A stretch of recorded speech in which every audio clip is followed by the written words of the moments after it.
Have you ever reacted strongly to something in your relationship and realized you were echoing your parents' vice? Have you ever found yourself trapped in patterns that feel old, familiar, and deeply rooted, but you can't explain why? Welcome back to the channel.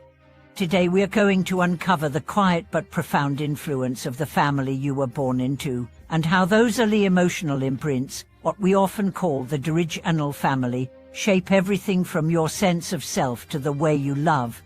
It's a truth many try to escape, but few succeed in ignoring for long. The emotional blueprint laid down in your childhood becomes the architecture of your adult relationships. Not because you want it to, but because it's coded into your nervous system, your belief patterns, and even the rhythm of your breath. The home you grew up in was your first classroom. It taught you what love looks like, how conflict is handled, how affection is expressed or withheld. It taught you whether you're safe to speak your truth, or if silence was the only form of survival. Some people were raised in homes of warmth and security. Others were raised by parents who, though well-meaning, were emotionally unavailable, critical, unpredictable, or even abusive. And while it's easy to say, the past is the past, the truth is, until we understand and process those early experiences, they become the lens through which we see every relationship. A man named Theo once shared a powerful story. Raised by a father who valued achievement over affection, Theo learned early that love had to be earned. Praise was rare, criticism common. By age 10, he had already learned to hide his feelings and perform for approval. As an adult, Theo became a high achiever. From the outside, he was a success, but inside, he was empty. His romantic relationships were transactional. He gave what he thought others wanted, but never showed his real self. And when intimacy grew, he pulled away, afraid that if he let someone see him fully, they'd find him unlovable. It wasn't until his second divorce that he realized he wasn't just reacting to his partners. He was reacting to his father. He was reliving the childhood script over and over again. That's when Theo began the real work, not of changing others, but of rewriting his inner story. He started therapy. He practiced meditation. He journaled about his childhood memories. Slowly, painfully, he began to unearth the moments that had shaped his fear of vulnerability. One day, in a quiet moment of reflection, he asked himself, "What if I stopped turning love and started believing I deserve it?" That question changed his life. Because the truth is, your childhood home, no matter how far behind you it seems, still echoes in your present life. And not just in how you love others, but in how you love yourself. There's a woman named Lily, whose story runs parallel. Her mother was emotionally volatile, sometimes warm, sometimes cold, often unpredictable. Lily grew up walking on eggshells. As an adult, she became hyper-attuned to others' emotions. She could read a room instantly. She knew how to keep peace, how to anticipate needs, how to disappear when necessary. She was praised for being the considerate and easygoing, but inside, she felt like a ghost. Her relationships followed a painful pattern. She attracted emotionally distant partners, people who mirrored her mother's inconsistency. Every time, she'd try harder to earn their love, and every time, she was left feeling abandoned. It wasn't until a mentor told her, "You don't have to become invisible to be loved," that something cracked open. She began the journey of self-reclamation. She started saying no. She started setting boundaries. She started speaking up even when her voice trembled.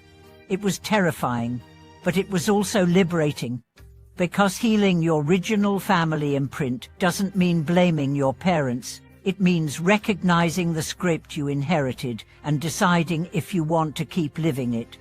Your parents may have done their best with the tools they had, but it's your responsibility now to decide what you carry forward and what you lay down. The unspoken rule in many families is loyalty through silence. Don't talk about it. Don't question it. don't change it, but silence becomes the soul where dysfunction grows. Breaking that silence doesn't mean betrayal. It means liberation. Sometimes, the bravest thing you can do is to look at your past and say, "This hurt me, and I won't let it hurt me again." The influence of the original family is most obvious in marriage. That's where your attachment style shows up. That's where you relive your wounds in real time. Do you shut down during conflict? That's probably what you saw modeled. Do you overgive and feel resentful? That might be how you learn to feel worthy. Do you fear abandonment and overcompensate? That's a childhood echo too. Understanding these patterns is not about shame. It's about freedom. Because the moment you see the pattern is the moment you gain the power to change it. You start choosing partners who meet you in your wholeness, not your wounds.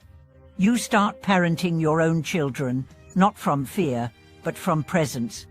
You start relating to yourself with compassion, not criticism. And slowly, you become the parent you always needed for yourself. You validate your feelings. You hold space for your fears. You celebrate your victories. You become your own home.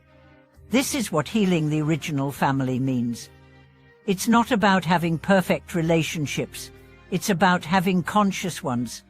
It's about no longer being driven by the need to fix what your parents couldn't give you. It's about honoring your history without being imprisoned by it. It's about looking in the mirror and saying, "I am worthy of love, even if I wasn't taught how to receive it." And the ripple effect is real. As you heal, your relationships shift. As you grow, your energy changes. As you speak your truth, others feel permission to do the same. You break the cycle, not with revenge, but with radical responsibility. So today, take a moment and reflect. What family patterns are you still carrying? What beliefs about love, worth, or identity did you absorb as truth? And are they still serving you? Because you are not a child anymore. You are not helpless. You are not trapped. You are powerful. You are conscious. You are the author now. Thank you for watching this video. If this message opened something in you, if it helped you name the invisible forces shaping your life, please like, subscribe, and share your own story in the comments. Let us walk this healing path together, one honest step at a time.